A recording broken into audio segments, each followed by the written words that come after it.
7 years ago, I decided to move to a different country. And living abroad when you're young teaches you a lot of things. Learning a new language, being part of a new culture, you are changed and challenged a lot. That said, there are important lessons that you can draw from these experiences.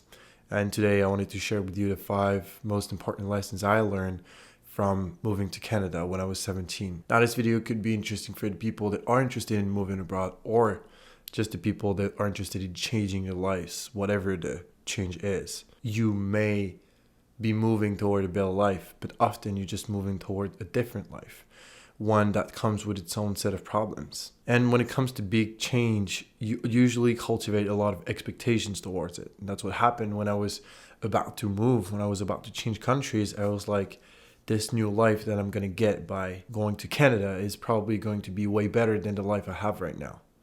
But the thing is that the expectations that you're piling up in the back of your mind, those expectations, they're going to come back. And when you're going to be finally in this new environment, then they're going to show up to your face and you're going to be like, you know, what's up? You promised us a better life, so when is it coming? And the thing is that once you face the reality, then the problem is that all those expectations that you have saved and that your mind has, played over and over again as like scenarios in your head, then you have a problem, because the reality is very different from what you expected. And that's especially true when you chase novelty, because you're going to expect something that can be far different than what it actually is. If you have to remember one thing from this, is that you should not cultivate a dream. This is dangerous for you, because with the dream comes expectations. And no matter how exciting the move sounds or looks like, life will still be life, full of challenges, the routine, and unexpected obstacles that you're going to have to face, which you didn't plan in your mind. The second lesson is that reinvention is a myth. A new country, just like a new opportunity, can generalize that in your home life. A new country can give you opportunities, but it will not change who you are. You have to do the work internally. When you're a kid and when you're growing up, you are taught different things in life. And those things, whether it's, what you learn in class, what your parents, they taught you, you start cultivating a set of beliefs. This set of beliefs is what you based your interpretation of the world on, and what you use in day-to-day life in order to make decisions. That can be anything. It can be that, that the earth is a sphere, that the sky is blue, whatever it is, it's a set of beliefs. Doesn't matter what the beliefs are. What matters is that once the belief is anchored into your mind and that you've learned this as like your own truth, then it's really hard to change. And the thing is that when you're making this big change, this big move, so for me, moving abroad, you are challenged in a way you did not expect, because you have to change a lot of different beliefs. You have to alter them. You have to update them, if you will. And that's going to cause what's called in psychology cognitive dissonance. Now, cognitive dissonance is that there is a clash in between the belief that you have and the way you're thinking or the way you act. So there's your behavior, most of the time, your behavior is not coherent with the way you think and what you think is the right way to do it, the right thing to do. So, example, when I first came here, I realized that a lot of people here, they party. And a lot of people here, they like to party and, Blossom's team, and then because they're students after all, so why not? But the party culture is really deeply embedded in North America. Thing is, for me, it's not something I really thought to be interesting. Nonetheless, I engaged in those activities and I felt cognitive dissonance, because I was like, this is not something I want to be part of, but at the same time I'm engaging in it. So there's something that's wrong. I'm doing something wrong, or I'm thinking something wrong. And you either change your behavior, it's way simpler to change your belief, or you attack right onto your belief. And that's when there's going to be psychological pain associated. Because if you have to change the way you think, then it means that the way you thought in the past is not accurate anymore. Therefore, there's a whole part of you that has to be buried, if you will, in the process, because you have to update your system. And in order to update your system, a part of your internal system has to die, the one that doesn't want to be changed, that wants to be saved. Now, most of the time, changing your behavior is going to be way easier, and that's what you're going to do. But in the case of big changes, like extreme, but when it comes to big changes, whatever it is in your job, in your life, in your country, you are going to have to change those beliefs ultimately, whatever the belief is. And so the lesson is that you don't reinvent yourself, you just build on top of what's already there. And if your conception about you changing is that you will be a new person, I see that a lot when people come to me for fitness coaching. They want a transformation, but in transformation they don't mean that they want to go through the process. It's that they want to come as this person A and then end up as this person B, who is completely different, and regardless of the process, they don't care about the process. They really want just to change. But it doesn't work like that. Changing your environment won't erase your past issues. So wherever you go, you take yourself with you, whether it's your fitness transformation, career, different trajectory, whatever it is. Third lesson is that the grass is always greener. The thing is that you will realize that what you had was good once you leave it, once you don't have it anymore. And I call this the whiplash of your fake dream, because as we talked about in the first lesson, you are probably cultivating a fake dream about the change that you want to make, as I did.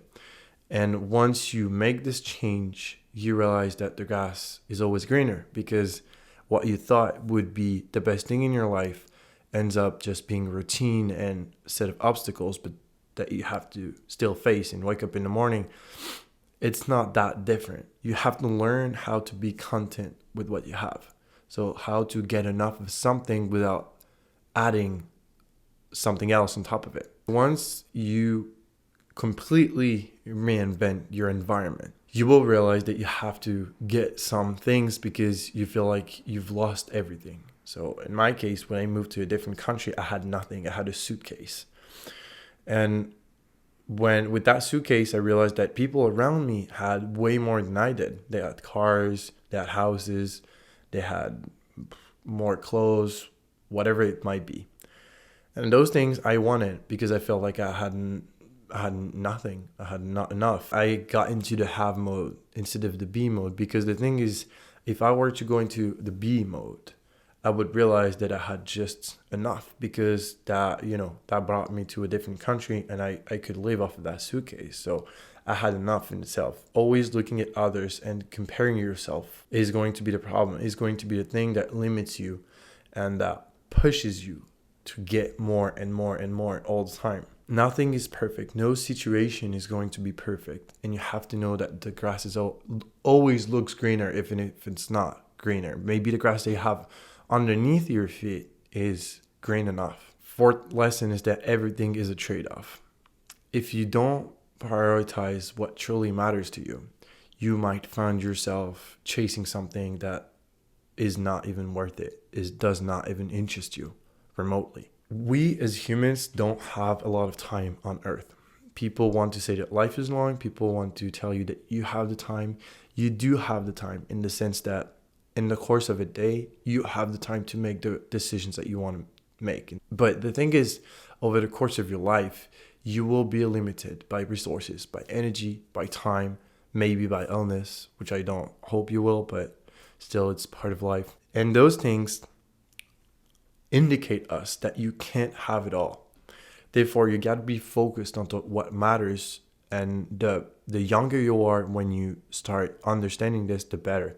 Because the only thing that matters in life is that you don't lose time chasing the wrong thing. Do not chase money or status or something that does not mean anything to a human being, that is not just superficial. In life, you will choose your regrets. Either you go for, because every time that you're making a decision, you're choosing what you're not choosing. So you're choosing what you're adopting, but then the thing is that you're leaving something on the table. In choosing your regrets, you have control over what you want your life to look like.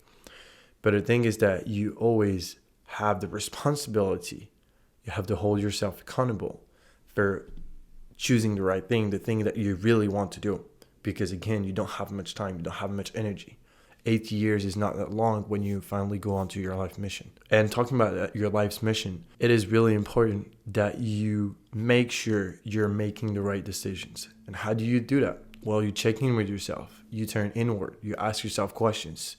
You try and journal. You try and discover what your life on this planet is for and what you were born to do. I don't think that you have a fixed mission. Like, I don't think that you have one thing that you're like absolutely 100% sure you have to do.